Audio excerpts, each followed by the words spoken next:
माँ की ममता बेटा बेटी की भेद नहीं जानती।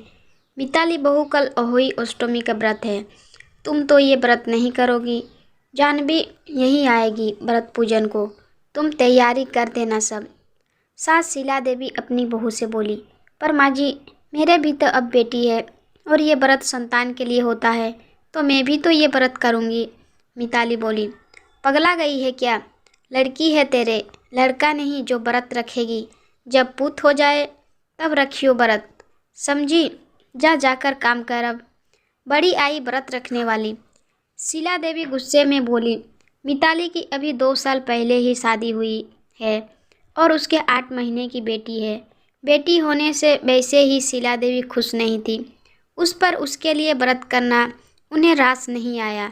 हालांकि व्रत रखने में कोई बुराई नहीं थी और आजकल ज़्यादातर लोग, बेटा हो या बेटी, ये व्रत रखते ही हैं। पर शीला देवी ठहरी पुराने विचारों वाली।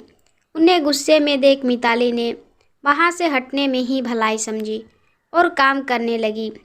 अपने अगले दिन मिताली की ननद अपने दोनों बेटों के साथ अहोई की पूजा करने आई। क्योंकि वो ससुराल वालों से अलग मायके के पास के मोहल्ले में ही रहती थी, इसलिए अक्सर सब व्रत त्यौहार मायके में मनाती थी। बहू, पूजा की तैयारी करके खाने की तैयारी कर ले तू।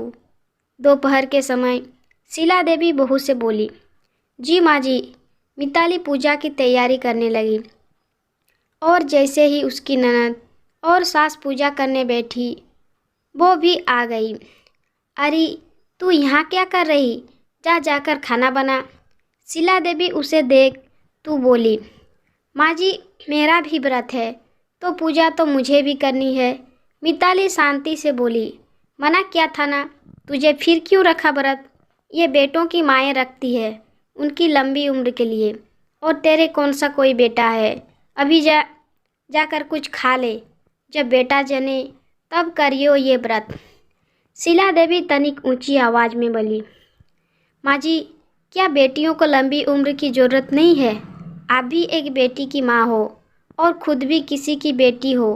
क्या आपको नहीं लगता ये गलत है कि सिर्फ बेटों के लिए व्रत रखा जाए और बेटियों की माँ को व्रत का हक ना हो? मिताली अपनी सास से बोली। बहस मत कर। यही रीत चली आ रही है हमारे परिवार में। जिसके बेटे हों वही व्रत रखती है, बस समझी तू? शीला देवी लगभग चिल्ला पड़ी। माँ जी, मेरे लिए मेरी बेटी भी उतनी ही प्रिय है जितना कल को बेटा होगा। वैसे भी माँ की ममता बेटा बेटी का फर्क नहीं जानती। उसे अपने दोनों बच्चे प्रिय होते हैं। तो एक माँ होने के नाते मैं ये चाहती हूँ कि मेरी बेटी भी आयु लंबी हो। बस इसलिए ये व्रत करना चाहती हूँ। मुझे मत रोकिए प्लीज आप।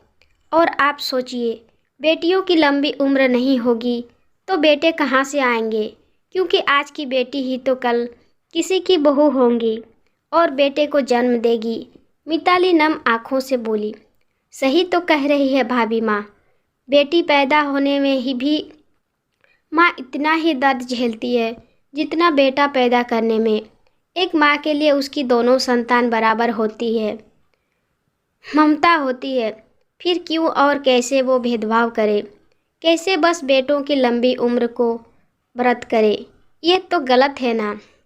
इतनी देर से चुप बैठी जानवी माँ से बोली। पर रीत रिवाज का क्या, जिसमें ये व्रत बेटों वाली ही करती है? शीला देवी बेटी से बोली। माँ, रीत रिवाज हमने ही तो बनाए हैं और कुछ अच्छे के आगाज के लिए इन्हें बदलना पड़े तो क्या दिक्कत है?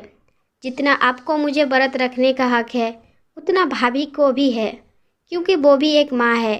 क्या फ़र्क पड़ता है बेटी की है या बेटे की? जानवी माँ का हाथ पकड़कर बोली। पर शीला जी असमंजस में बोली।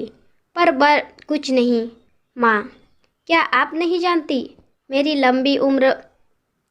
बोली। अरे क्यों नहीं चाहूँगी? कोई भी माँ यही चाहेगी कि उसके बच्चे की लंबी उम्र हो। शीला देवी बेटी के गाल पर हाथ फेरते बोली। तो भाभी ये चाह रही है तो क्या गलत है? बस फ़र्क इतना है, वो इसके लिए व्रत रखना चाह रही है। उन्हें मत रोकिए मेरी अच्छी माँ। उन्हें खुशी खुशी व्रत रखने दीजिए और अपनी बहू को आशीर्वाद दीजिए और अपनी पोती की लंबी उम्र की भी दुआ मांगिए। आखिर दादी के मन में भी तो ममता होती है। जानवी बोली, ठीक है भाई, यह नई पीढ़ी शायद हमसे ज़्यादा समझदार है, जो बेटा बेटी में भेद नहीं करती। आज मैं अपने घर में इस भेदभाव को मिटा एक नया आगाज करती हूँ। शीला जी हंसते हुए बोली, ओह माँ जी, शुक्रिया आपका। मिताली खुश हो सास के गले लग गई, क्योंकि ननद के समझाने पर ही सही आखिर उसकी सास मान तो गई थी। दोस्तों, अभी भी कुछ घरों में सिर्फ बेटों की लंबी उम्र के लिए व्रत त्यौहार किए जाते, जो बिल्कुल गलत है। बच्चे सब बराबर, चाहे बेटा हो या बेटी, दोनों को पैदा करने में समान दर्द झेलती है माँ। दोनों के लिए दिल में बराबर ममता रखती है माँ, तो दोनों के लिए ही व्रत क्यों नहीं रख सकती। तो दोस्तों, क्या आपके घर में भी बेटा बेटी में फ़र्क किया जाता है? तो समझ जाइए, क्योंकि बेटा बेटी समान होते हैं और उनको समान भाव से रखिए। कहानी अच्छी लगी हो तो कमेंट करें, शेयर कीजिए और चैनल में नए हो तो सब्सक्राइब करना ना भूलिए। कहानी सुनने के लिए बहुत बहुत धन्यवाद।